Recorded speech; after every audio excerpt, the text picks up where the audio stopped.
I'm on my fat ass shit right now. Something King's already upsetting me. Let's go ahead and bring podbean in here.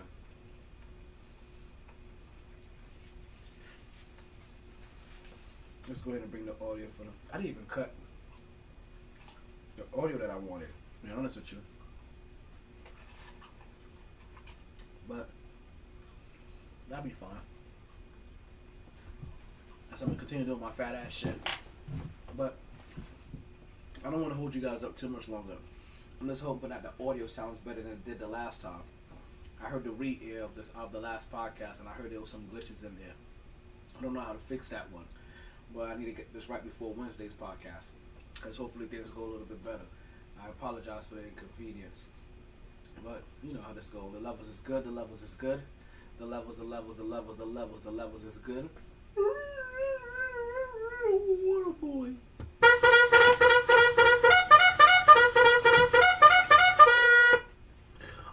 Okay. Big man, you want to hear some hot takes? Let's see how woke you are. You know something about podcasts? Hell, dígame. You kidding me or what, man? I got these 3 drunk uncles with a sports podcast. They say they got fire takes, pure fuego. You find them wherever you listen to podcasts at. If it's what they say it is, you like and you subscribe. Listen, like, and subscribe, yeah. You know how to call into the show? Yeah, man, do the podbean app. You'll need headphones with a mic to call in. That's no problem, man. They'll also be at Sharky's, 8:07 p.m. on the first Wednesdays of the month. You may get some free Blue Chew. And they keep receipts or so. If anything happens in the sports world, MyT's gonna drop a take faster than a rabbit gets fucked. There's only 3 things I have in this world. My word, my balls, and this podcast. And I don't break them for nobody. MyT Sports Season 7.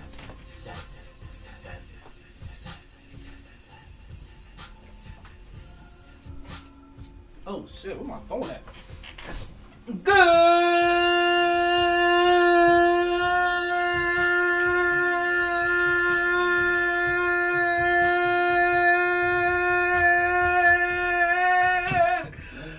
Good evening, and welcome back to another edition of MyT Sports Podcast. I'm your host, the one and only Dalton Taylor. You know, it's another Fuego day in the hottest city in the world. It's officially April 13th. We're a week away from my New Year's. We got postseason basketball going in. Like it's a nice big day. They said we was gonna have highs of like 92, lows of 76. Nice warm day, partly cloudy, chances of rain. We ain't get the rain over here where I was at, but I saw those rain clouds. I know what you probably say, like, yo, my nigga, you supposed to go in at 8:07. I made a food run. Like in the last minute, you know what I mean? Thought I had like 20-30 minutes to spare. Ended up being the longest food run ever. And it wasn't even nothing spectacular I was going after. Like, I just really wanted a goddamn quarter pounder for some reason. I don't know why I was craving that shit, but I just wanted one. When we go get into today's podcast, we got a whole bunch of shit to talk about. As you guys always know, until this happens, we gonna always mention that we need to go ahead and free Brittany Griner. We also have, what else we got? We also got a bunch of we got massive NBA talk to get into, right?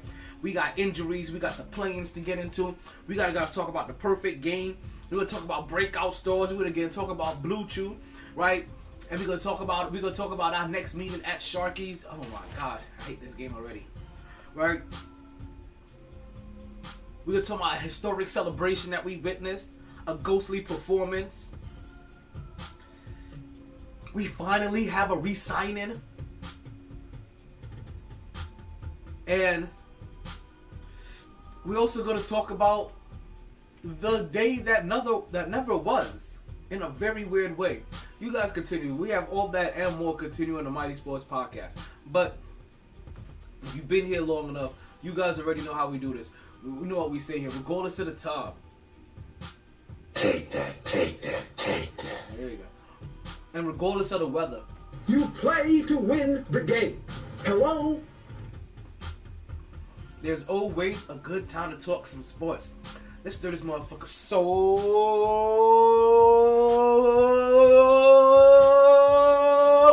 let's start talking. Woo! Back at it like a sports fanatic. MyT Sports. Man, let's get right into it. I told you we have a big day, right? There's been a lot of things that's been happening. And in a weird way, there's a lot of nothing that has been happening. But there's always one thing that's very consistent with the podcast. And that is we like to start off the podcast by doing a little birthday shout out. And if you don't know what the birthday shout outs are, and basically what we like to do is that we like to give a little birthday shout out to everybody that's had a birthday since the last time that we had a podcast. So for us, we got no birthdays for the 12th, right? But we definitely got some birthdays for today, right? So let's go ahead and break that down for everybody, right? Hey yo DJ, my boy Chill will like to say, yo DJ MyT, drop that beat. Sorry, fucking these up.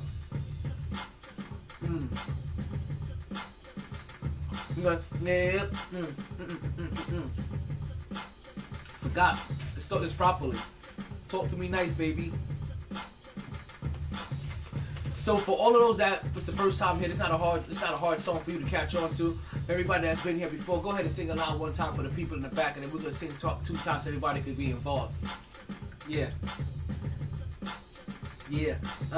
Check it. Yeah. I'm gonna that up a little bit higher. Can I get that higher? Yeah.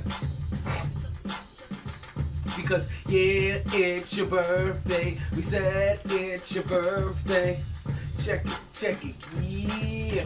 Check it, yeah. Because it's your birthday. We sing happy birthday. Check it, yeah. Check it, yeah. Alright, that's one time for everybody that didn't know. For every time we're gonna do this again for everybody that does know this. Because we just make sure we get this off and popping so we can get a podcast started, right? Because yeah, it's your birthday. We said it's your birthday. Check it, yeah. Check it. Because it's your birthday. We sing happy birthday. Check it. Alright, so the first birthday shout out goes to, right? We have a birthday shout out for Taylor Pettigrew. It's a big shout out to Taylor Pettigrew. I want to give my birthday shout out to her. Also, birthday shout out to one tattoos by Bam Bam, right? It's my homeboy Bam Bam. Shout out to him. A happy birthday to him. It's funny because I was just wondering about you not too long. I'm like, damn, I wonder how you been doing. Because I know I was going through my head and here on the podcast about all these people that I've known from this one particular workplace, and he's one of them. And after that, I don't think I've ever kept in contact with that many people from one particular workplace ever. But I did when it came to him and that workplace. So let's go ahead and wrap up the birthday party, right? So to Taylor and to Bam Bam, wish you all a happy birthday. Hope you party hard. Hope you enjoy everything. Hope you regret nothing. But more importantly, we hope you continue to stay MyT, right? And you know what? I gotta throw a little special bonus in there, right? Hold on. As I completely forgot to send somebody some information, right? I got to throw a little special bonus in there because I found out today that one of my homegirls, right, she just had a baby, and in this weird combination of shit that her son was just born at 7:17 in the morning, which if you guys know, 7:17 happens to be the day I was born. Right? But also, he happened to be born on April 8th, what happens to also be my Munchkin's birthday. So you also want to give a shout out to another shout out to, wait, hold on. We want to give a special shout out to to Jason Gray, who he didn't have a birthday, but basically it is his birthday because it was the day that he was born into this world. So, happy born day, Jason Gray as well. It's a little late, but I think we can make an exception for somebody that's having their enter into the world moment, you know? Like, don't worry. By next year, I have the rest of it squared away. So to you as well, party hard, enjoy everything, regret nothing, right? Continue to stay MyT, get your weekend at birdies on, and get some of that natural breast milk because I know it's plentiful and bountiful. Alright, DJ MyT, go ahead and cut that beat for me. Go ahead and cut that beat so that we can start getting directly into the sports, right?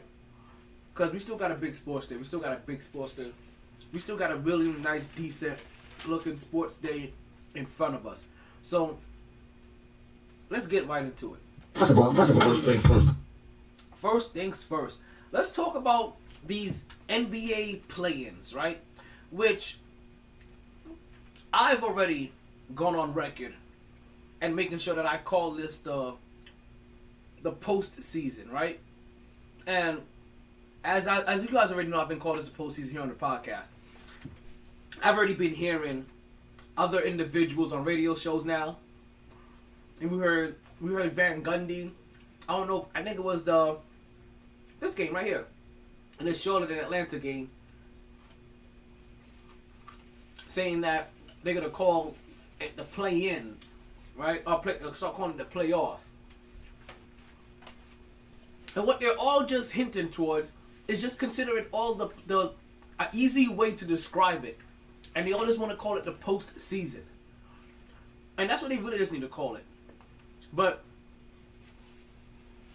for what was a play-in tournament, right? For what was a postseason game, but not quite a playoff game, right? It was a hell of a game we experienced. Like, we got some great games. And we're talking about both of them. We're talking about Brooklyn versus Cleveland.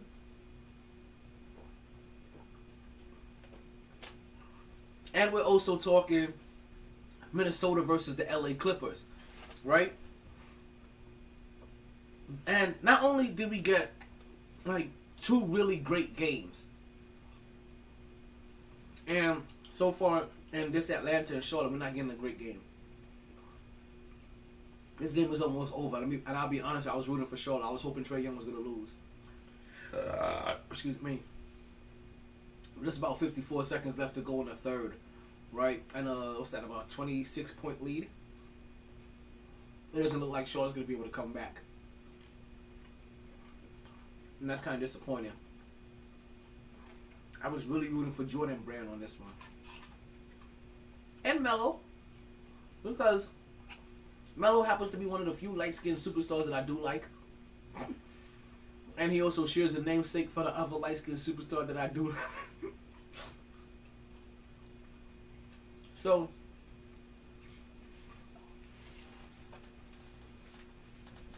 I was definitely going for Charlotte on this one. Now,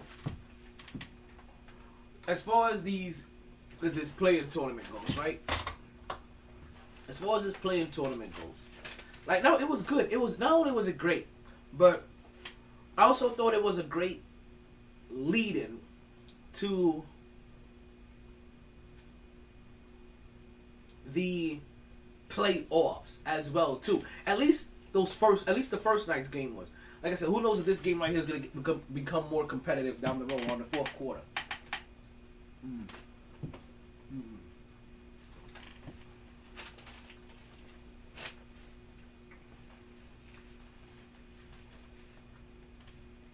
But as far as those first day's game or last night's games went, they were really a good lead-in. They really got you,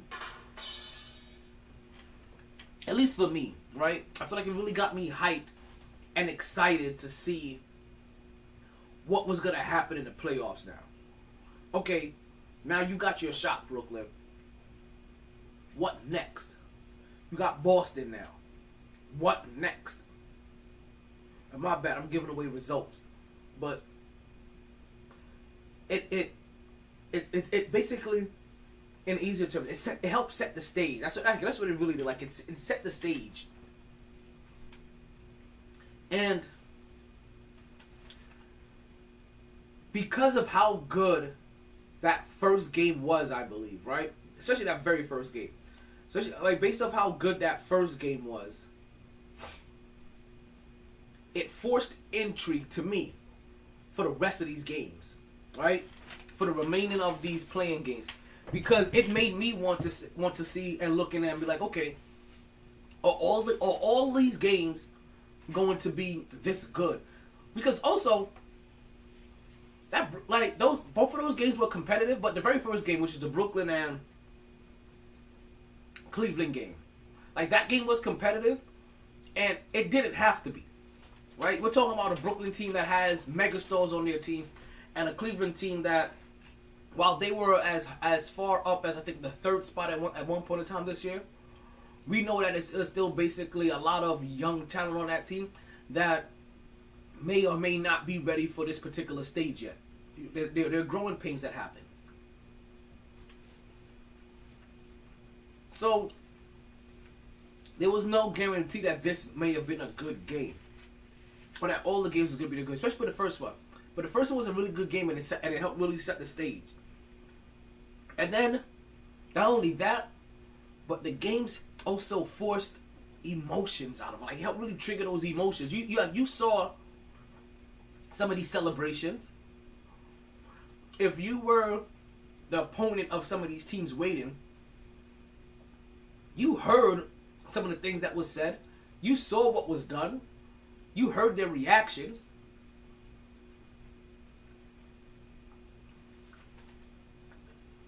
And also they added a little bit of, we can call it NCAA tournament to it, but it really is a little bit of NFL intrigue to it, right? Where we get the one and done. It's one game elimination. Like, one takes it all. And thank you. There's a reminder for Talon. Thank you. So,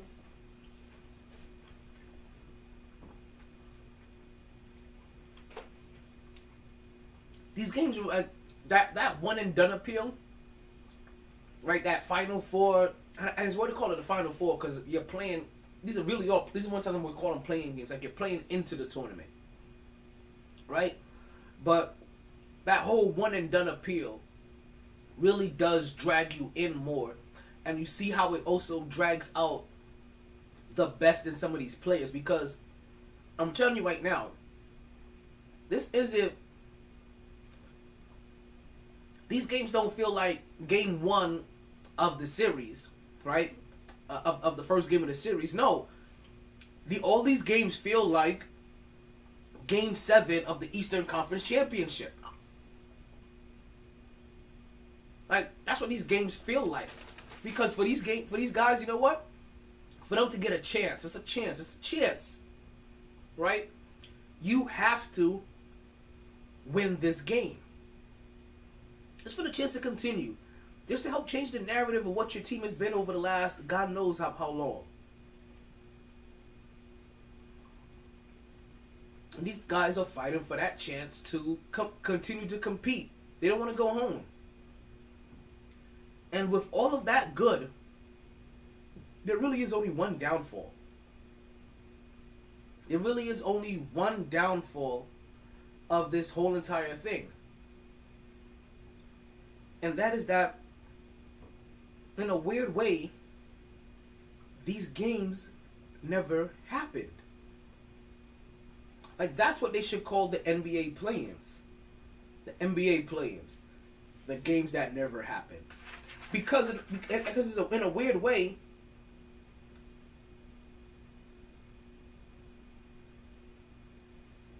we all heard this, right? None of these numbers are counted towards your regular season, right? And none of these stats are being counted towards the postseason. So the play-ins are really what they are. Like they are just they're play-ins. But I'm gonna tell you what also these last games or these couple of games from last night helped do. I think it forced the discussion that you may need to start keeping track of these stats. Last night's performances really were something to witness. And the fact that there is going to be no record of it anywhere technically, because they don't count anywhere, that's not going to cut it. We saw some really great performances. So we're going to, like last night's games, they're going to force us to start keeping track of, who has scored the most points in the play-in tournament or in the play-in games. Like, trust me, give it 2 years at most, and we're gonna start hearing, this guy has scored the most points in the play-in tournament. This guy has had the greatest performance, the greatest performance in the play-in tournament. This is the greatest moment that we've ever noticed in the play-in tournament. This person is the most clutch player in the play-ins. Like, we were given a reason to start tracking these numbers.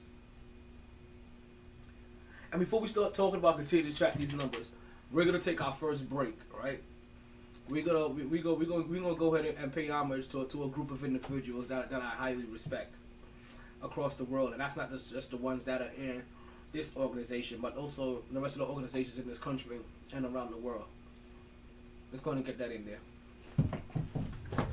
They didn't join this team to win championships or become famous. They joined because there is important work to be done, and only some able to do it. They are brighter, better educated, led, and equipped than any team in history. They are doctors, lawyers, engineers, technologists, and combat troops, all prepared for whatever comes their way. You'll find them where the lights don't flash, and the only contract they sign is with themselves and their country. One day, they may be asked what they did to make a difference in this world. And they can respond, I became a soldier.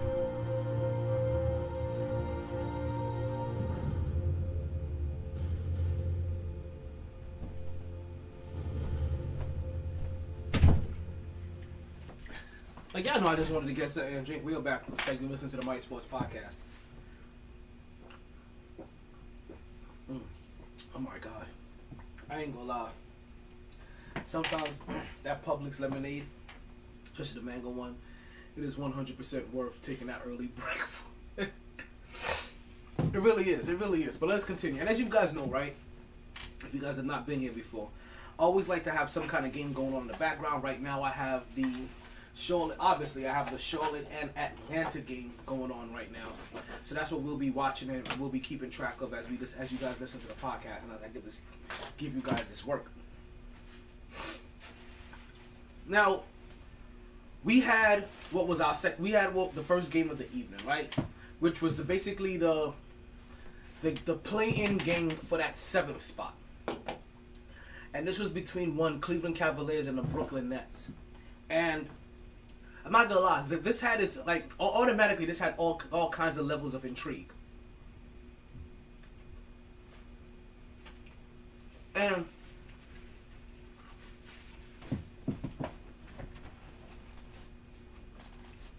the very first most notable bullet point or level of intrigue that was drawn, that came from this was, damn, they're waxing them. This is a 31-point lead Atlanta has over Charlotte. Atlanta the 9 seed, Charlotte the 10 seed.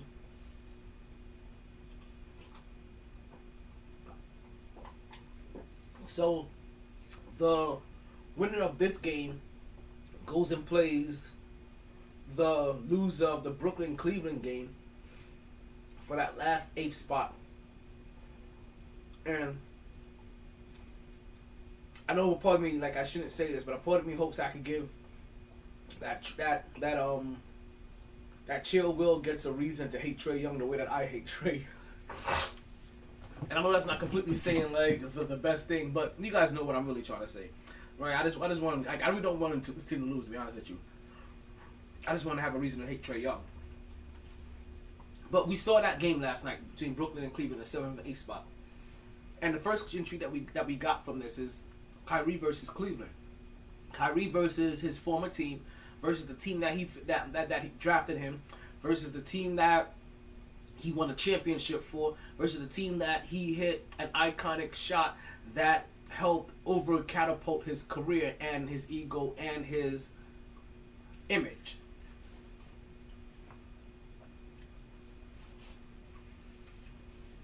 Now, one of the things that did get me, right, as I'm looking at this matchup, I was actually kind of surprised that Cleveland was in this position, to be honest with you.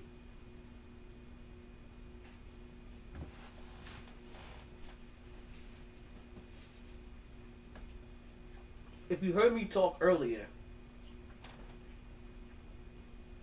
I'm doing some bar shit with you right now, I ain't gonna lie.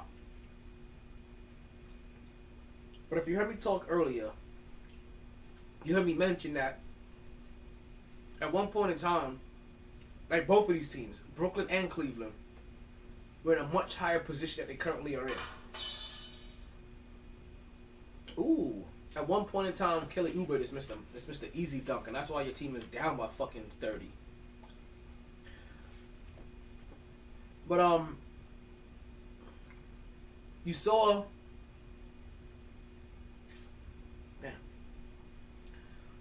you saw Cleveland at one point in time as the number 3 spot in the East for a good portion of the season, right?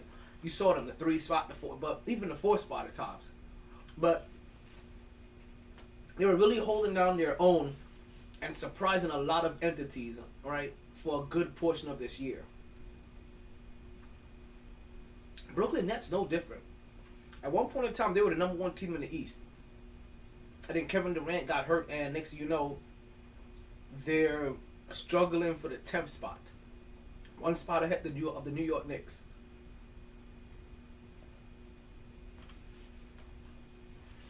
While they still have Kyrie Irving and James Harden.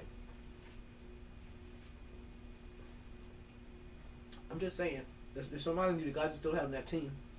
While they plummeted from first to damn near worst of the postseason contenders.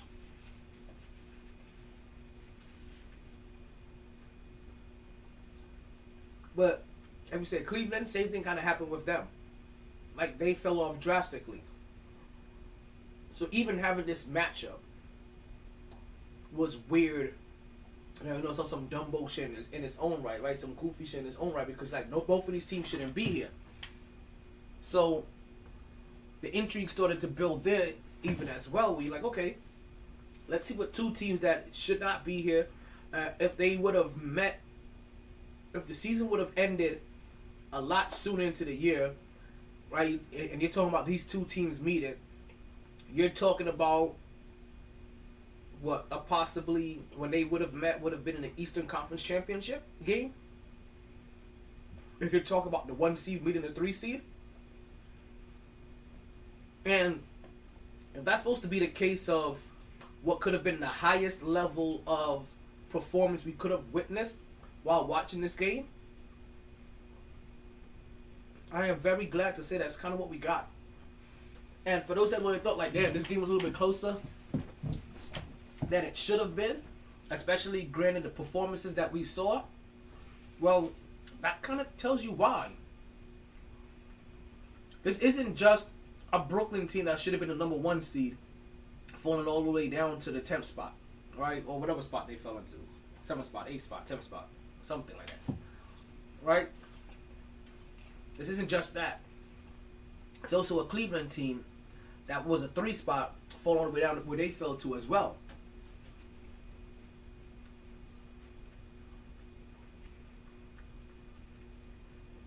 And we got a game in a weird way that reflected that, right? And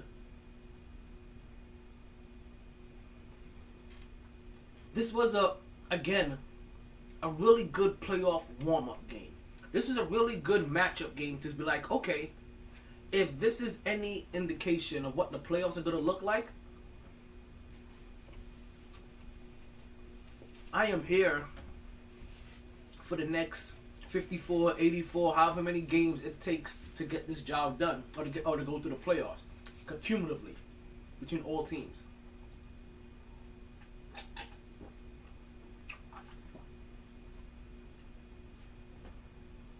We saw great performances. Hella performances. Kyrie Irving may have had... Actually, let me go ahead and put this in the way that I was teasing you guys with. Kyrie Irving had the greatest performance in play-in history. And he may go down as having one of the greatest performances in play-in history for a long-ass time. It wasn't just, though, one of the greatest performances in play-in history. We saw one of the greatest performances in basketball history, to be honest with you. We really did. This is one of those times that we really saw poetry in motion once again. Miles Bridges knows it's done. That's why he's getting himself technical on a block that really doesn't matter that much with 6 minutes left to go. Come on, Bridge, stop. Now you're just trying to get kicked out because you know your team is losing by 31 points.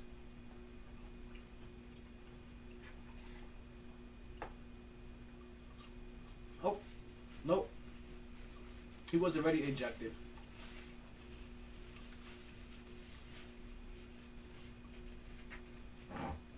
Look at that. Some dude tried to antagonize him. And I think he threw his arm sleeve at him. And the dude trying to act all innocent and shit. Fuck you, dude. You don't get to play innocent once you talk shit.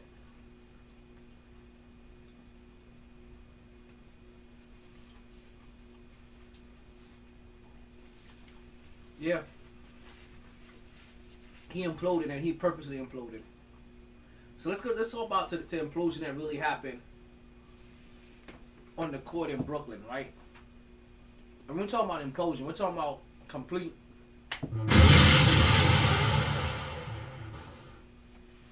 bomb, where Kyrie Irving was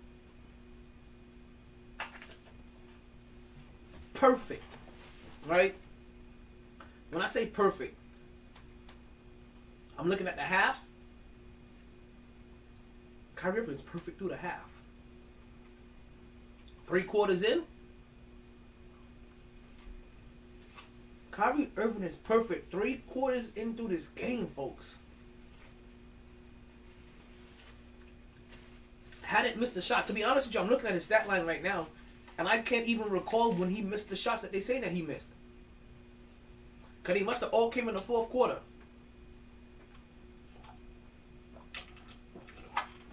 And I'm seeing right now they were all 3-pointers. As Kyrie Irving will finish the game playing 42 minutes. So did Kevin Durant 42 minutes. But going 12 for 15 from the field goal, 3 for 6 from 3-point range. A perfect 7 for 7 from the line. To go along with 3 rebounds, 12 assists, and a steal. 4 turnovers and 5 fouls. But you saw Kyrie Irving have one of his masterful performances. We're talking about, I don't know how many times you could say this about Kyrie Irving, but you can see him with the ball on the string, slicing up that defense. Finally slicing up that defense like he was doing that shit with a Ginsu knife. We're talking about, he could even cut this rotten tomato. Like, it was that kind of surgical performance. And you even saw Kevin Durant add 9 for 16, right? 42 minutes and 25 points. But what was even a little bit more impressive about what Kevin Durant did, and Kyrie Irving did the same thing as too, but one of the most impressive that I saw Kevin Durant did is that you saw neither one of them you saw really force the issue. Kyrie Irving just scored points how Kyrie Irving scored points. That's just, he just did it in his way. That's just how he does it. But Kevin Durant, you can see that when that pressure or when that double team or when the extra man or the help came, he found his open man. He found that open man within the flow of offense and got the ball to them. And not to say that Kyrie Irving didn't, because they both did. It just looks different when Kyrie Irving does it and Kevin Durant does it. It really does. But it's basically the same exact thing.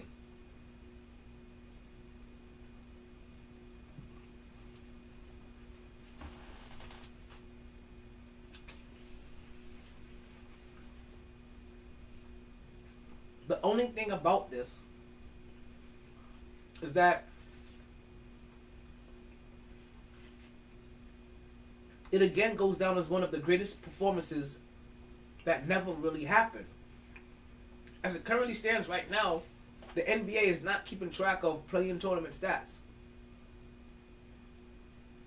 Play-in tournament stats are basically limbo stats right now. They are Julius Randall kind of stats. Actually, the MVP of they should give an MVP of the play-ins every single year and call it the Julius Randall Award. That's how many empty calories that this particular series has. I think I'm out of fries.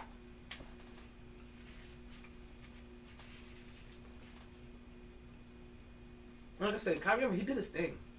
He got busy. He completely controlled the offense. And in his way of controlling his team's offense, so did Kevin Durant, they also dictated the other team's defense. As you can see, they couldn't stop him. And after a certain amount of time of not stopping somebody, they're going to be forced to get that extra help. And that extra help just led to him getting 12 assists.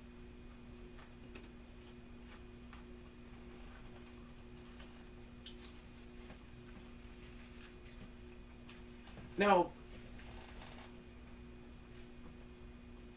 after this impressive win, right? And impressive performances that led to a win.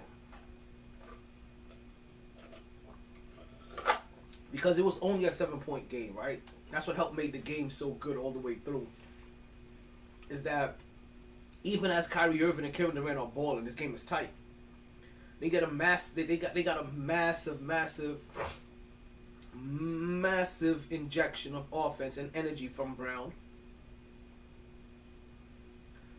Steph Curry was almost a non-factor. We'll give you the only other person this weekend that was a bigger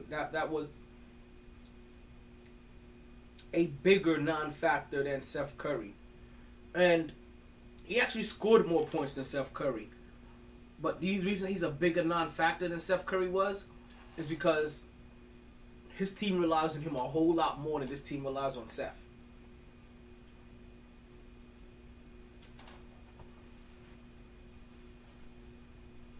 So this game ends, right? And it's from one storyline to the next storyline that's revolved around Kyrie. Excuse me. In a sense where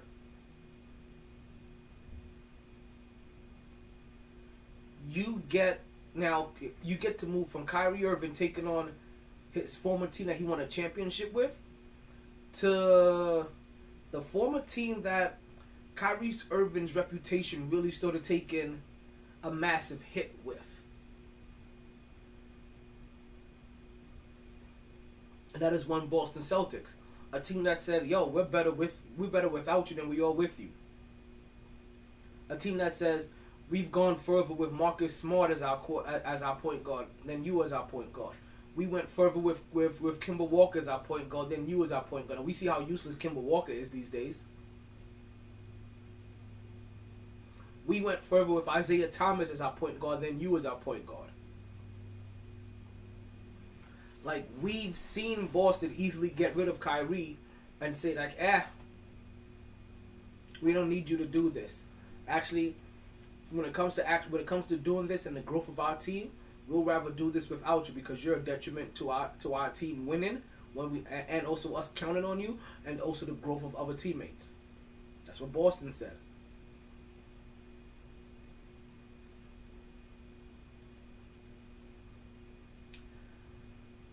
So Kyrie Irving gets to go back and play that team that felt that way about him, right? That had those kind of trepidations about him and those kind of feelings about him. And obviously, you know what it doesn't do? It doesn't stop them, or it doesn't stop Kyrie and them from saying what they're thinking.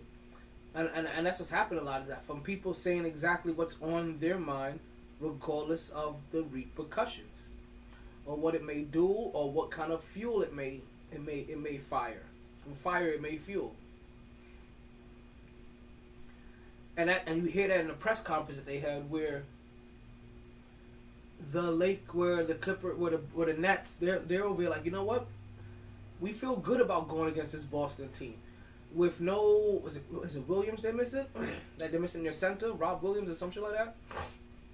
With no center, with their center out, like we know that we can go after Al Horford, and they mentioned another one of their power forwards or big men that are kind of undersized, and we can go after these guys and get easier buckets, you know, with them down low than versus Williams. We know that we'll have an easier time with them down low versus Williams, and it's probably not a lie.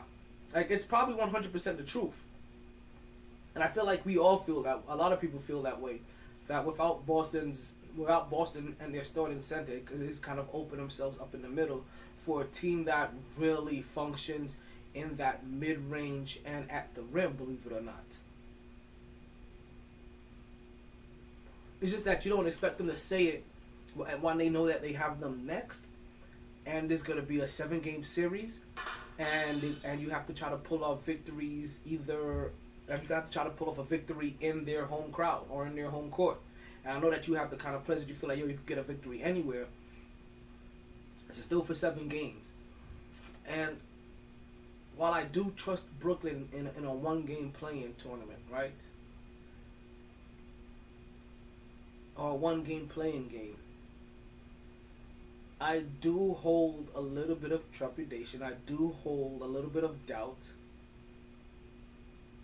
when it comes to playing some of these other higher seeded teams for a long series.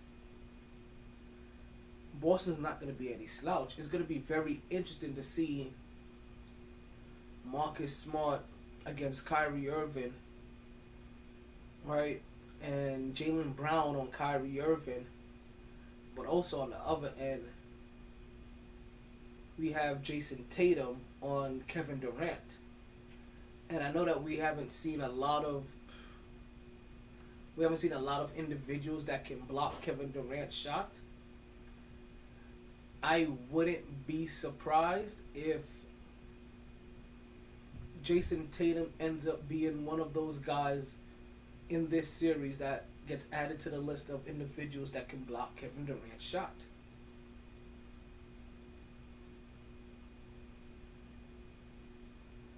Now, granted, I said it's not a lot of people that we've seen it. We've seen the African Giannis Antetokounmpo, and the other one was the New York Knicks center Mitchell Robinson. Now, granted, both of these guys are basically 6'11", 7'1" with massive wingspans. I think Jason Tatum may be able to get a piece of one. Could be wrong. I could be dead wrong. You know, I could be on my weak of the strong, got it going on, dead wrong kind of shit.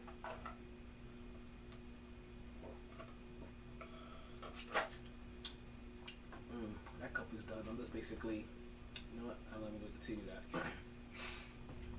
Steph Curry missed all of his shots. 0 for 4, no points.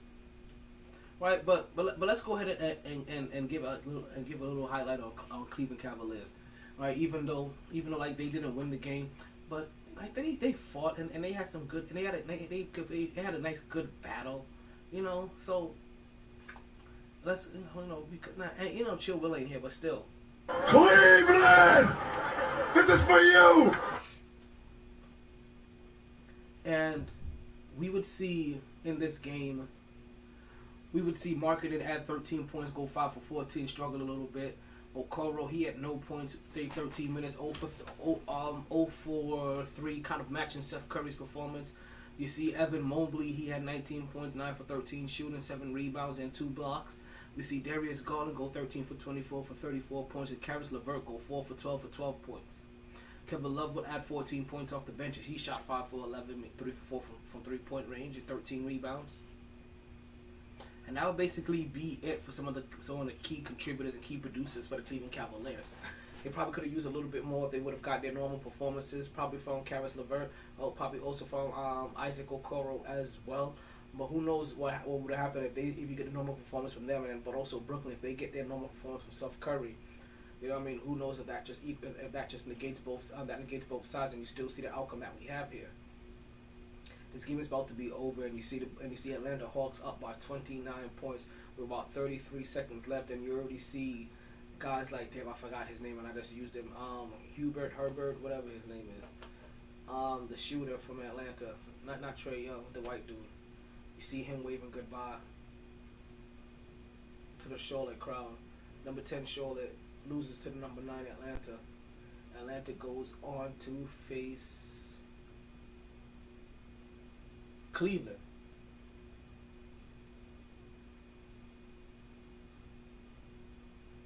And they still missing shit.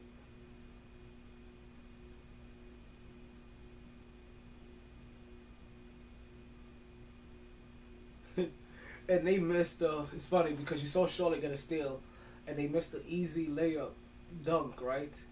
And as they missed an alley-oop dunk, you heard Trae Young over there barking, that's why you lost. Like, that's why you lost. Like, that's how you lost.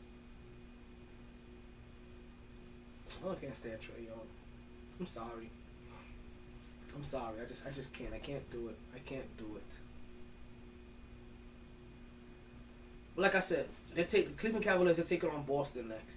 And based off of how Kyrie Irving and Kevin Durant in their interview, how they pointed out, or the Brooklyn Nets I should say, how they pointed out how they would like to face Boston and pointed out the individuals that they can take advantage of in mismatches.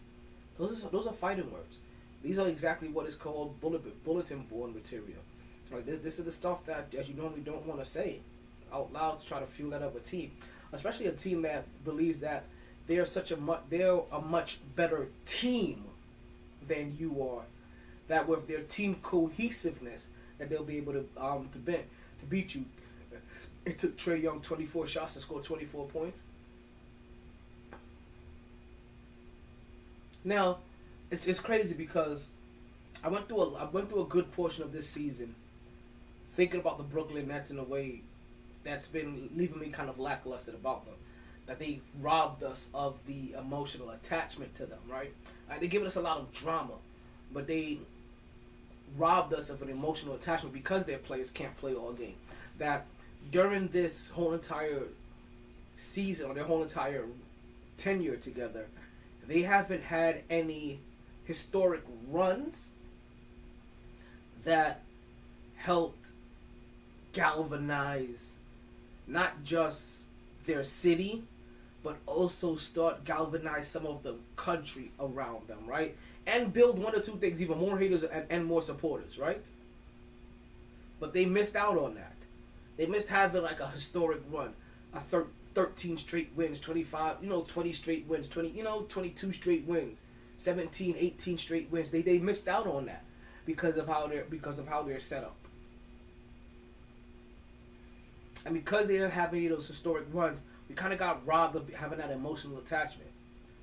Well, in a weird way, I think what they just did in this game against Cleveland may have helped gather some of that emotional attachment that was lacking during the regular season, which is kind of what this team's mantra has been, right? They feel about the regular season the way the LA Rams feel about draft picks, man. Fuck the regular season. And you see Kyrie Irving do what he has done on multiple occasions. First game of the season, we saw him have a ball-out game. Even though the first game that he was back for being able to play in New York, he didn't have a ball-out game. But first game in the play-in tournament, ball-out game. So Kyrie Irving is good for a couple of these just can he do it consistently to help you win? One of the things that's in his favor is that he's been resting the majority of the year when everybody else has been forced to play this game that they get paid to play. And he has been sitting home basically resting half the time. And he may have the freshest legs of any of the most. He has the freshest legs out of all of the dynamic players in the NBA that also didn't have any injuries to have to overcome. He just sat down for He just took basically PTO. He just took some personal time off.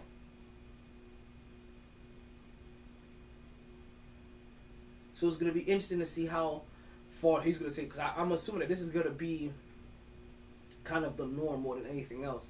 Where we're going to see a lot of these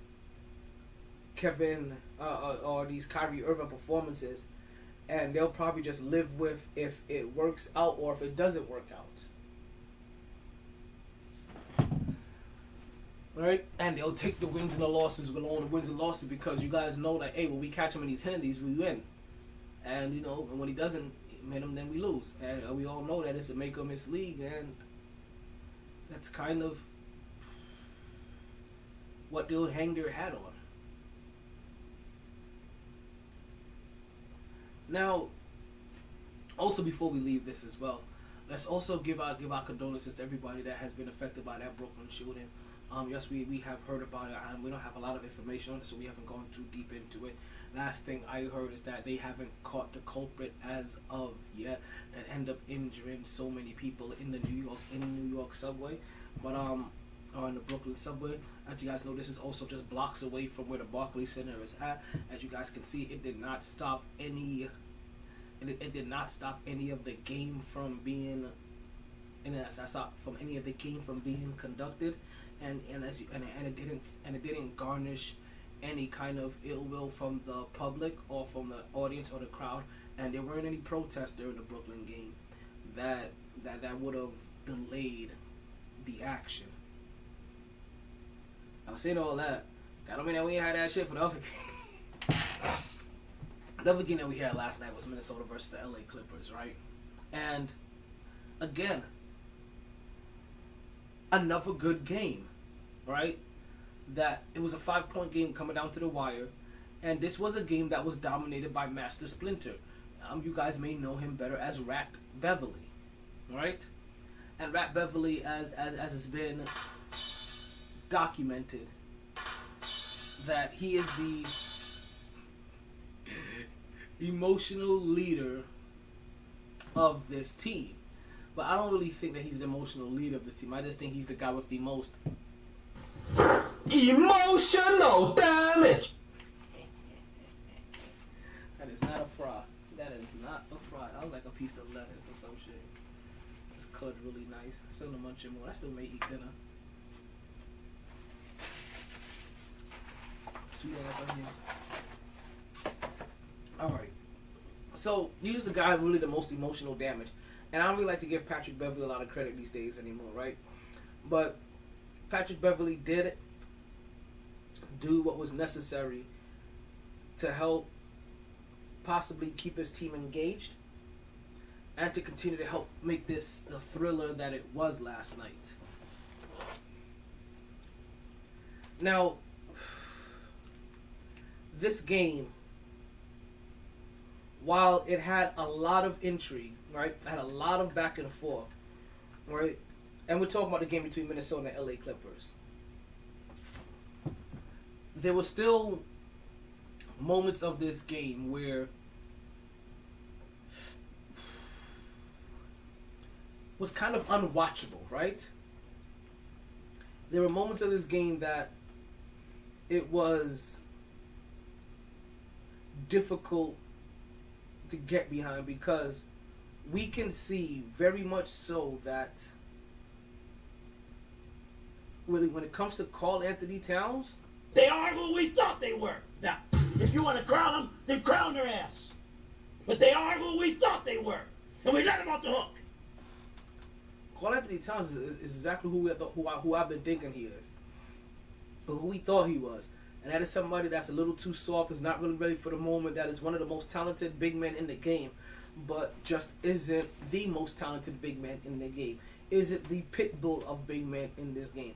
Isn't the go-getter of big men in this game. Isn't the big top dog pit bull style of big men in this game. Now, for a while, we did give him a pass due to the controversy that was going on in his life. But at some point in some time, I know you can never get over things like that. But it's only so long it's only for so long we can get that, and we can use that as a reasoning for why he's no longer playing well, right? And at least really just be the reason why we don't talk about his bad play. 'Cause that's really all it was. His bad play was his inconsistent and bad play happened before that. There's a reason why Jimmy Butler didn't want to be a part of that team. It's a reason why Tom Thibodeau got fired for coaching you hard. Pause. Karl Anthony Towns had probably one of the, while the Brooklyn game that we just saw, right, where Kyrie Irving had one of the most incredible games that we have ever seen, and especially in a game in an elimination game that matters. Karl Anthony Towns did the complete opposite. He had one of the most pathetic games that we have ever seen from somebody that matters. Karl Anthony Towns had 3 fouls in the first quarter, 4 fouls in the first half, fouled out of this game with like 7 minutes left to go in the fourth quarter. Anthony Edwards even managed to get in some foul trouble early, but he's a youngster. That's understandable. Minnesota didn't look like they were ready to win this game. As in the early beginning, we saw them doing a lot of complaining to the referees for a lot of non-calls. And when I say non-calls, basically calls that they thought should have went their way. Karl Anthony Towns had one of the most pathetic performances we've ever seen from somebody that matters. If I didn't know better, I would have thought that Karl Anthony Towns bet on the other team to win. Or he placed a bet on himself for his own point total. It was that kind of horrific performance that we saw from Karl Anthony Towns. Pathetic performance that we saw from Karl Anthony Towns that night. Karl Anthony Towns would finish that game. Let's get his information pulled up. Karl Anthony Towns would finish that game playing 24 minutes with 11 points. 5 rebounds, 3 assists, 2 steals, 4 turnovers, and 6 personal fouls. Negative 14 plus minus. Early in this game when Karl Anthony Towns and Anthony Edwards were both out of the game due to foul trouble, we saw the maturation of one D'Angelo Russell. As D'Angelo Russell, early on in their absence, you've seen him trying to be the playmaker, trying to get his other teammates involved so they can feel included in the offense and make them realize that they would probably need to be a part of whatever comeback was about to be necessary to win this game. And after watching his teammates fail blow layups and complain to the referee and blunder passes and complain to the referee, D'Angelo Russell finally started taking matters into his own hands and started scoring the ball on his own dime and started doing the things necessary, started making more winning scoring plays to help his team win versus passing plays try to help his team win, or playmaking plays to make his team win. He took it a little bit upon himself to get things. Damn.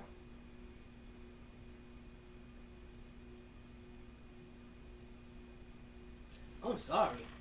I just seen Brandon Ingram just dance on somebody, pull up and take a Kevin Durant like shot and just splash city. No noise.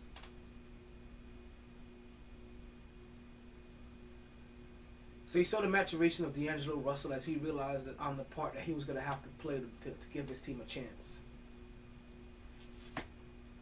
You saw Rat Beverly do what he does, and that is get underneath the other team's skin enough to try to draw technicals or force them into bad situations. He's a rat. What can I say?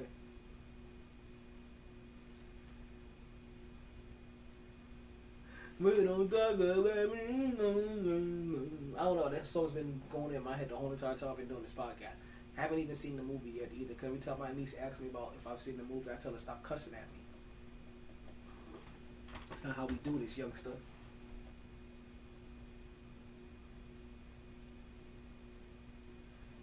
So you saw D'Angelo Russell. He did his thing, right? 37 minutes, 10 for 18 from the field, 3 for 5 for 3-point range, 6 for 8 from the line, 18 shots to put up 29 points in 37 minutes. Add that with his 5 rebounds and 6 assists and also 3 steals. He finished that game with a plus 12.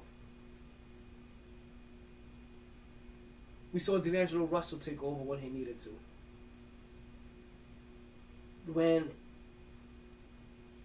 he wasn't taking over, we saw also one other, Anthony Edwards, get highly involved in this game, driving to the lane, absorbing contact, finishing with his chest through defenders.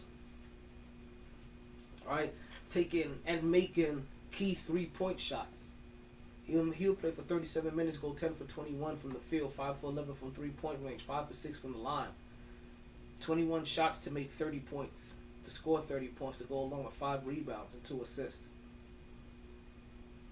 The Rat would have 7 points and 11 rebounds. 2 for 8 shooting. At one point in time, he had a 3-pointer that was at the buzzer that got rescinded because he didn't get it off in time. But it was big for the energy of his team and part of the momentum. They were already up by that time. I think they reduced it from a 5-point lead to what was now to end up being a 2-point lead. But they will maintain that lead to continue to win this game. The Minnesota Timberwolves eventually win this game 109-104. And a lot of that was due to Patrick Beverley's energy and his antagonistic ways. But we saw a breakout performance also by Anthony Edwards, as he also, after getting himself in foul trouble, he would finish his game with 4 fouls. He realized that he was going to have to change something in his gameplay, and also not only just change something in his defensive gameplay, but also just make the necessary shots and still be a little bit more aggressive. You will see him get called for a couple of for at least one bullshit call foul at the end against Paul George. To be honest with you, that was a rip through move against Paul George, and that Paul George committed, and they said that they don't call those anymore. All right, so they shouldn't have given that to Paul George to begin with. At least not the shooting portion of it. I think they made it a shooting foul.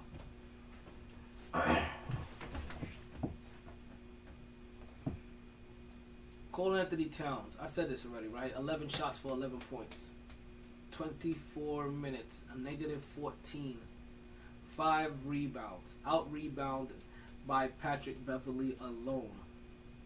3 assists. No blocks.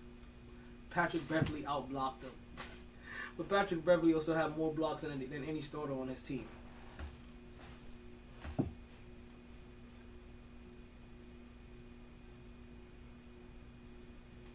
Minnesota Timberwolves was playing a hell of a game, right? And the only thing that made this game so comical, right, was just really seeing Patrick Beverley's response during the end of the game, which I guess we could all get, right?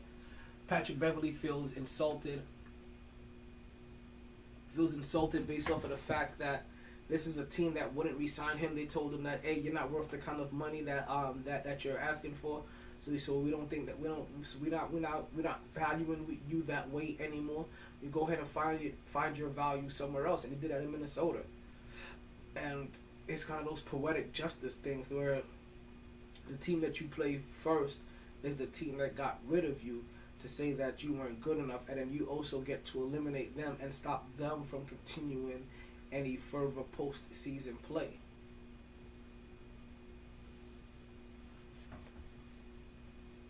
Now, the celebration, I can get a little bit, right? Was a little bit over the top, possibly, but that's what emotions are. You get to continue your postseason play. You get to put yourself in a position that nobody thought you was gonna be in the beginning when this tournament started, right? When the season started. So there's a reason for celebration there. You're also not so much celebrating also for yourself, but you're also celebrating with the fans and with that city. Hey, we did it. Hey, we're moving on. Hey, we got more to give. Come back for part 2, or come back for the sequel. Come back for the next chapter. We're going to need you here. But thank you for what you have helped done so far.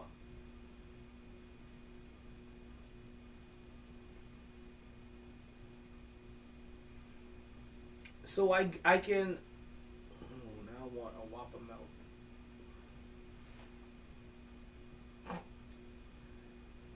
So I can fully understand. I can fully understand them going through that level of celebration, that level of emotion. I can also understand some people are making fun of them, poking fun of them, because it did seem like a little over the top. But you know what? It's still you celebrating something that you have been working on for the last 82 plus games. It's something that you've been working on for the last 6 months. And now, when most teams' first goal is, hey, let's just make it into the playoffs, guess what you just did? You made it into the playoffs. And it took a final 1-game elimination to do it. Yeah, I'm happy as fuck if I'm them. Yeah, I'm celebrating. Yeah, I may act a little bit of a fool, depending on who I beat. And for them, it was personal. Oh shit! I ain't gonna lie. This last hour gonna be rough.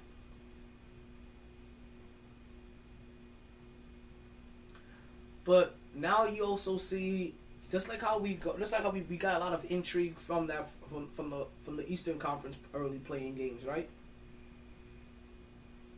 We're gonna get something similar from these playing games as well, where another level of intrigue comes, because we are talking about now Minnesota versus Memphis, and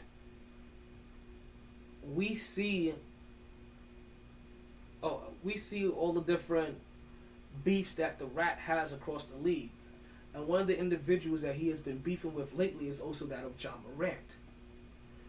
So, oh shit. It's going to be interesting to see what that looks like now. Alright? What that looks like now in a 7-game series, as the chippiness starts to wear down. Basically like water on a boulder. You just very slowly start getting that weather damage, and we'll see if it's enough to make him crack. John Morant, that is. Because what you don't want is for John Morant to take up in Patrick Beverley's shenanigans, right? And start getting out of his element and picking up unnecessary technical and personal fouls because you are entertaining a rat. Just keep saucing him up and get that motherfucker a little bit of cheese, and he'll go ahead and be distracted enough to leave you alone. But that's what we have next, right? That's what we have next when it comes to the next series of playing games. What we also have now, like I said, one game just finished.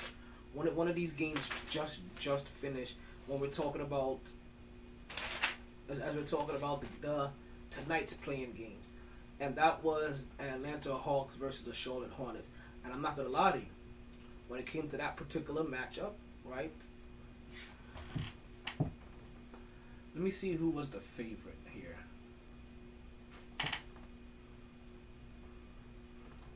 Let's see if I have those numbers for you guys. Let's see if they provided those numbers. Because when it came to that particular matchup, I'm not going to lie to you when I say that I was actually rooting for Charlotte to win that game. Like, that is my honest truth. I'm not going to hide from that. let's see. They don't have the odds in here anymore. At least I don't see them.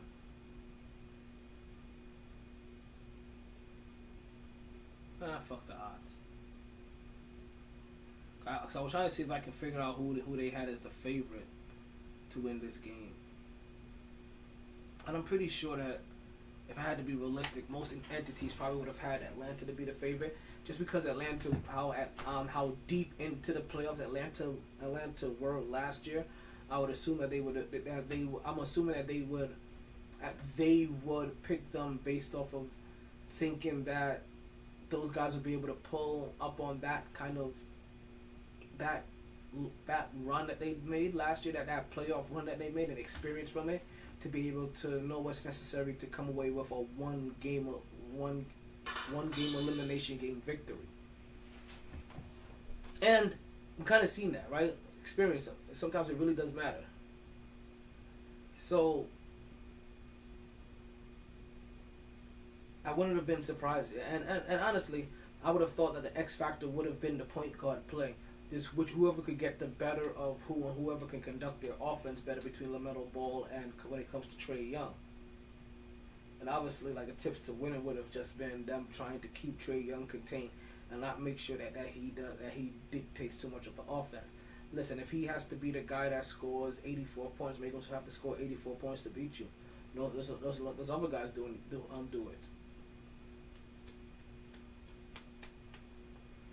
But most teams aren't going to start allowing that much leeway, and they're going to start cheating and finding ways and leaking over. And next thing you know, there goes Hubert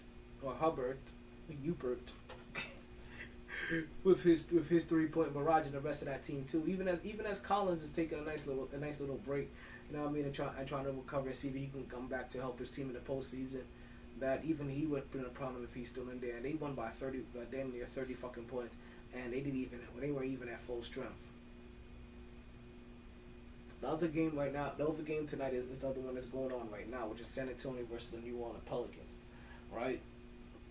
And this is one of those games that we don't see we don't see any, Kenneth Reed, Zion Williamson. We don't see any Zion Williamson again, as he's still in his street clothes and he's still trying to work his way back. We did see him a couple of We did see him in a couple of warm-up drills, taking a couple of jump shots, and also taking his trainer off the dribble and finishing strong at the rim with a series of impressive dunks, windmills, behind the backs, and other freakishly athletic, Turkish moves. Right now, as I'm looking at this New Orleans and San Antonio game. Excuse me. This would have been one of those tough games. Still is a tough game for me to figure out, right? Because you have all the experience of Greg Popovich in them, but then you have the youth of New Orleans and a lot of young, hungry guys with a lot of stuff to prove. And that's the only difference between San Antonio and New Orleans. I don't know if San Antonio has that hunger in them, that they have something to prove. And I know that this team isn't part of any of the teams that have won championships. I just don't know if this team has hunger. So if you ask me about my X factor in this game, it's gonna be that hunger. Like to be honest with you, literally is which team wants it more. San Antonio has all of the necessary experience through coaching and culture to be able to beat a young New Orleans team that isn't so used to being here. But guys like Brandon Ingram, right, guys like CJ McCullough, they're hungry. Right? They are hungry to get this W. And their hunger may just be enough to overpower their opponent that may just be a little comfy. And not even so much comfy, just not that hungry. We have just about an hour left into the podcast, right? Let's talk about a way that you don't have to worry about being hungry or frustrated, right? Where you can always be able to, that you can always satisfy your appetite and also your partner with Blue Chew. What is Blue Chew, folks? Blue Chew just happens to be. Do I have one over here? Do I have one in arm shot? I thought I did. Maybe I do. Maybe I don't. Okay. Am I going to show it to you? I guess I won't. But what is Blue Chew? Blue Chew just happens to be a little blue pill, folks, that gives you back your throat. All you got to do is open up a pack and head straight to the sack. Just a few chews before you do. That little blue pill has the same active ingredients as Viagra and Cialis, so there's one up or two that you just can't miss. And for a very low cost, you can beat it up like a boss, and she will love how you come through like a champ when you Blue Chew in advance. All you need to do is use this week's promo code of LPLJ. That's Lima Papa, Lima Juliet, and you can get your first order of Blue Chew for free directly from straight from the folks of MyT Sports. Listen, you put in that promo code, and that goes on our dime, and you get your first order of Blue Chew for free on us. Like, the only thing that you need to pay for is your shipping and handling. That goes out to your postal workers, because listen, they have a hard job making sure that they deliver everything to you in that rain, sun, sleet, or snow. So listen, so reward them for their hard job, that they're keeping you up for your hard job, right? Because Blue Chew only has 2 requirements when you do get your packaging, right? There's nothing fancy, nothing special. You chew it, and then you do it. And that's it, brother. That's it. Can I get some radio horns for that shit? Can I get some radio horns for that shit? Yo, DJ MyT. Hey, yo, DJ MyT. Hit me up with the horns.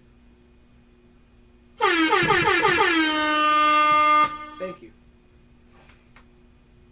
Thank you.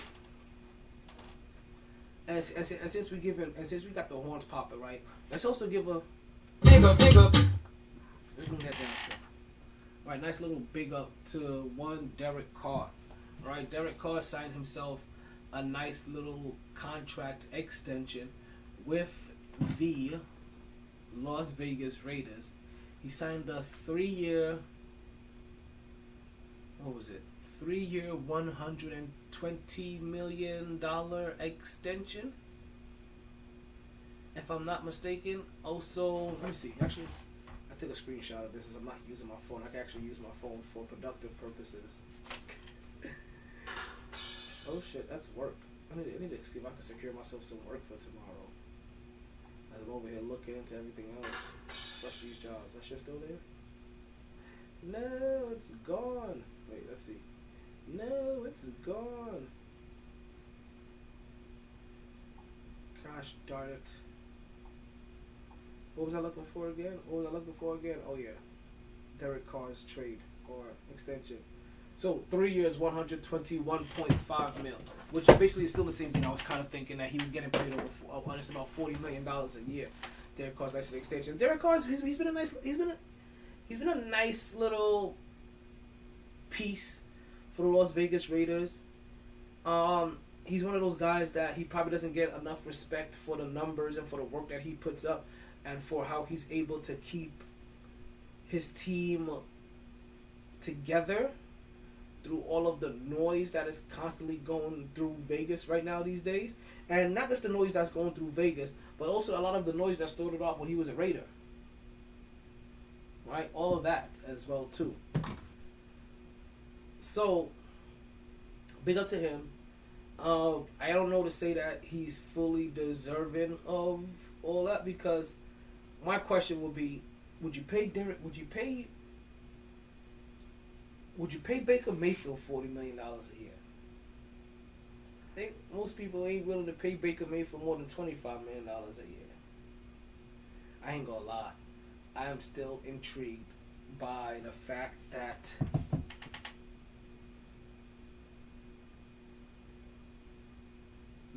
Baker Mayfield could become the face of one of these other football franchises, right? One of these other football leagues, I should say. In some kind of weird trade that gets Baker Mayfield out of Cleveland, out of the Browns' hair, but gets into another gets into a whole nother league, a whole nother entity of a league. but still helps benefit Cleveland with what they're able to get back in money and in rights. That's just crazy to me.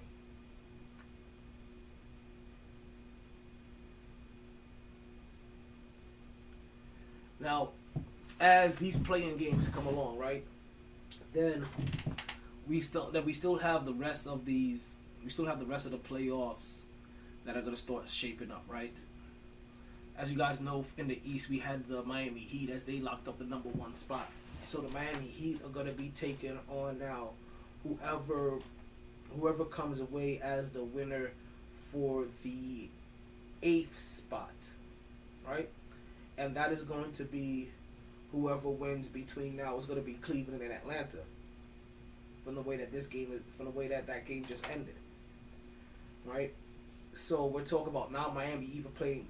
Now we're talking about Miami playing either Cleveland or Atlanta, and this is going to be interesting because, in a weird way, I watch Atlanta games now just to see them lose. So I've now been intrigued and captivated for Atlanta, but also I'm gonna be watching that whoever Miami plays first because I'm down here in South Florida.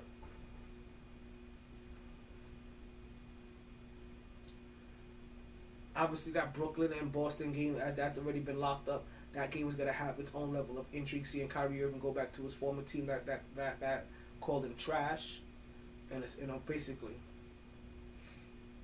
we have Milwaukee versus Chicago. Chicago has greatly fell off since they lost their point guard in Lonzo Ball.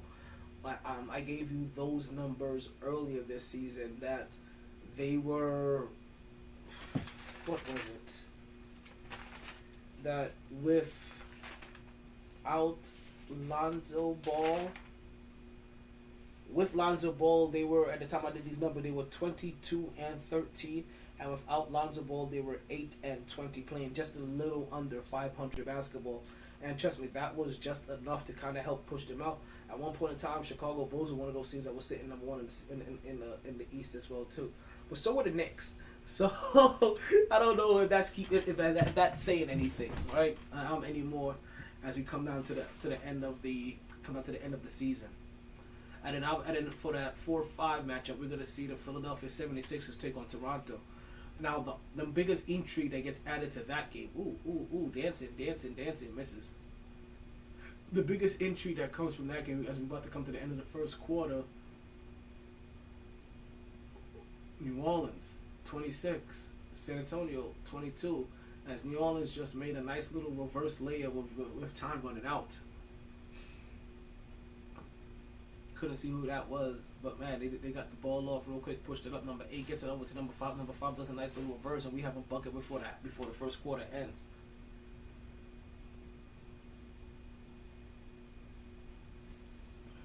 Right, so we have the rest of the playoffs shaping up, right? And we have, and you see all these matchups, right? Like Philadelphia versus Toronto. Honestly, the biggest intrigue that's going to come from that game is to see that which players from Philadelphia 76ers aren't vaccinated to be able to play into Canada. And obviously after that, there's the James Harden issues or saga that's going on. But really, what's probably going to be one of the biggest things to worry about is, hey, how many players do Philly have that's not vaccinated? Because that comes into play. But also a lot of the other things that come into play, right? Is all of the injuries that have been going on for this coming on to this postseason, and how some of these guys can really use these 4, 5, 6, 7 games off before they play their next game. Like this little week off or however long it is, that is something that they all can use. We have injuries, and I just need to mention he's not part of this, but we have guys like R.J. Barrett. If his team was in the playoffs, this would have been great for them, right? Probably not, because he would have been in the play-in and it wouldn't have helped them. But R.J. Barrett, he hurt himself on the very last game of the season, right? Which had Knicks fans in all kinds of scary. Sorry, second to last game of the season, right? He didn't play the last game of the season due to his injuries. Knicks fans are gonna be glued to the injury wire to see how this pans out and how this plays out. But we have injuries that actually do matter.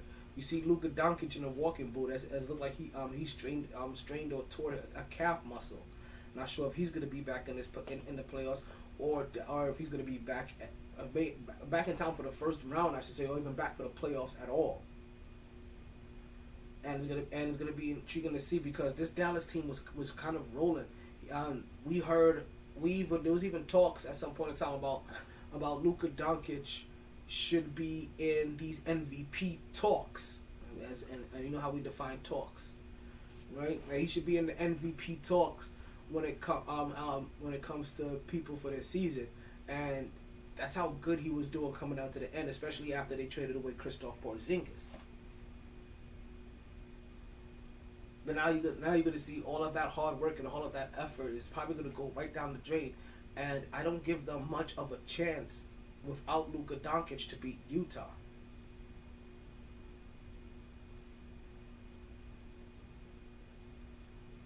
Like that's just really how crazy things are, right? And now these teams are gonna have to deal with that. But it's not just Luka. We saw the LA Clippers last night get affected by it. The LA Clippers, even though they lost last night to Minnesota, they're not fully out of it. They're waiting for the winner between New Orleans and the winner between New Orleans and San Antonio, as they'll be playing for that 8th spot after that. But you definitely see what this game looked like for them, especially without one Kawhi Leonard, who is still out injured. But it's looking like he could return very soon. See, these are guys like, I don't know how far Luka is, but like Kawhi Leonard, if they make it into the second round of the playoffs, though, I wouldn't be surprised if you see him. Ben Simmons, who's out for the Brooklyn Nets, same thing. Second round, we may see Ben Simmons, which is crazy to me, because in the second round, if the Brooklyn Nets beat the Boston Celtics, you're now talking about coming back when you play Milwaukee.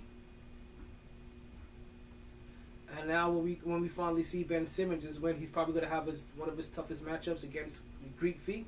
But also, if they could pull that off, then it's gonna make their next matchup against Miami or Philly seem like a breeze, right? It's gonna be interesting. It's really gonna be interesting. We also see Steph Curry that can use him coming back too. Now, Steph Curry is probably gonna be one of the few guys that he doesn't have the luxury and he doesn't have the teammates to be able to wait until the second round before he comes back. No, when it comes to Stephen Curry, he's gonna be back in that first round. And we're going to be waiting to see how he comes back and how he looks as he comes back. New Orleans just went up with another shot by C.J. McCollum, 30-25.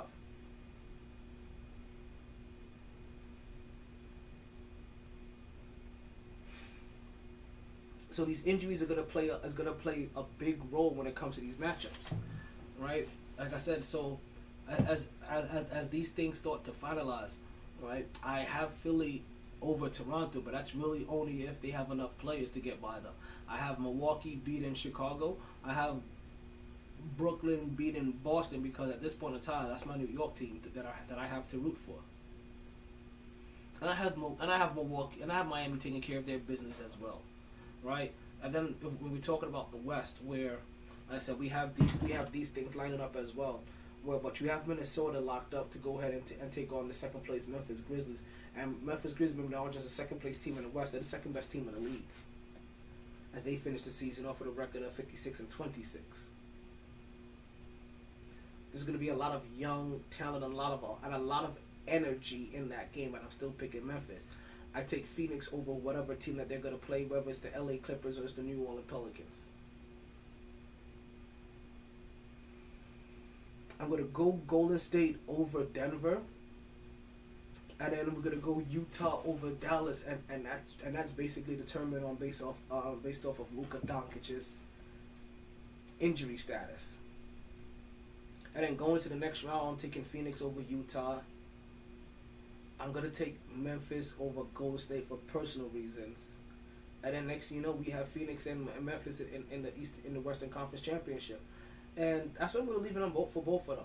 I'm not going to give you my prediction to win both conferences, but that's definitely who I have my Final Four coming out. I have it going a little bit of chalk. I got Phoenix and Memphis going up against each other, but then I have Miami and Brooklyn going up against each other. And when Miami faces Brooklyn, that's going to be another intriguing match. And that's also going to be something I'm going to be really excited to see we'll be able to catch down here amongst the people. Like I said, when we get that deep into the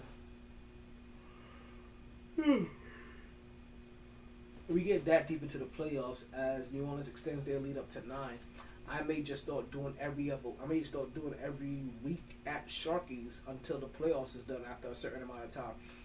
And don't you guys forget that next week we'll catch us live at Sharky's as we celebrate our New Year's. You know what next week is. It's gonna be April 20th.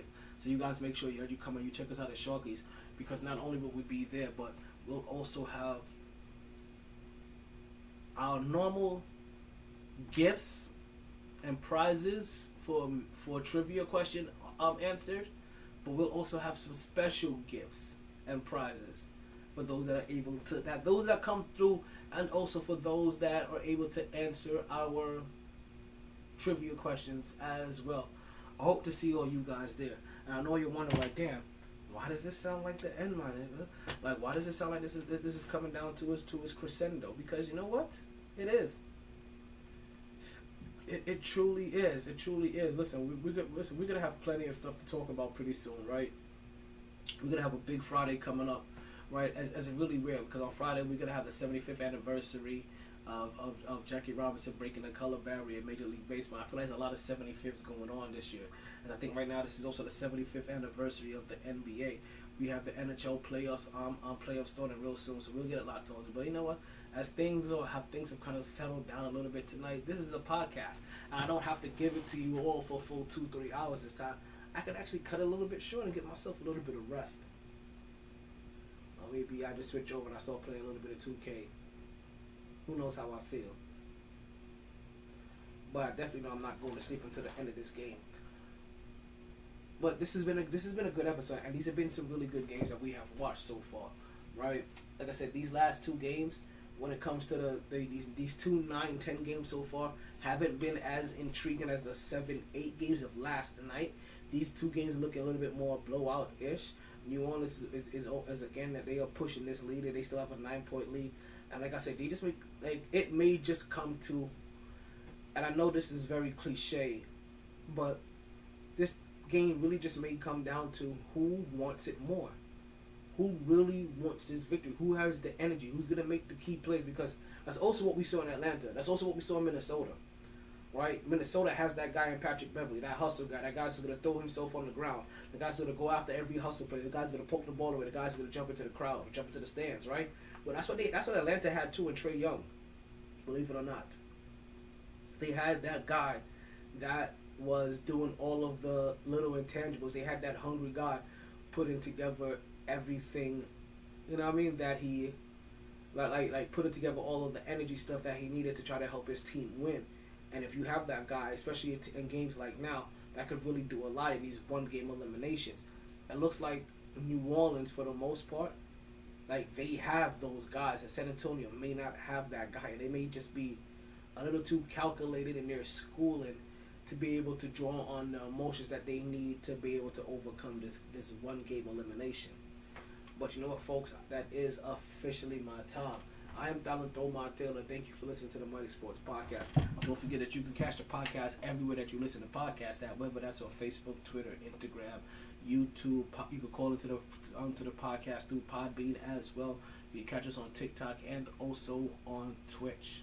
Folks, anywhere that you can find podcasts at is where you will find us.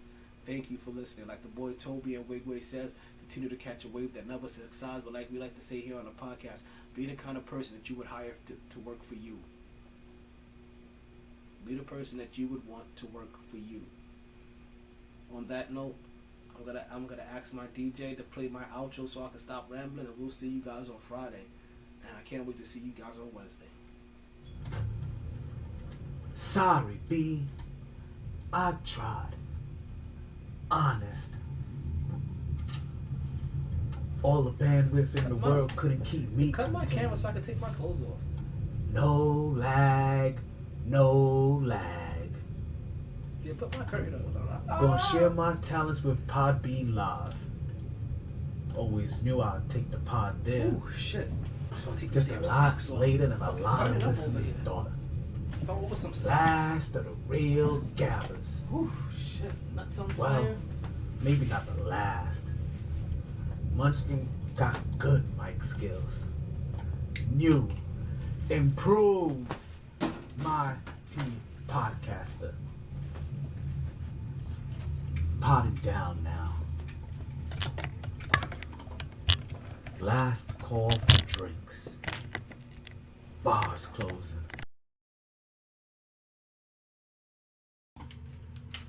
Heard the casino got a buffet breakfast. Don't want to go far. Wild night. Tired, be tired. Ooh, shit. MyT Sports.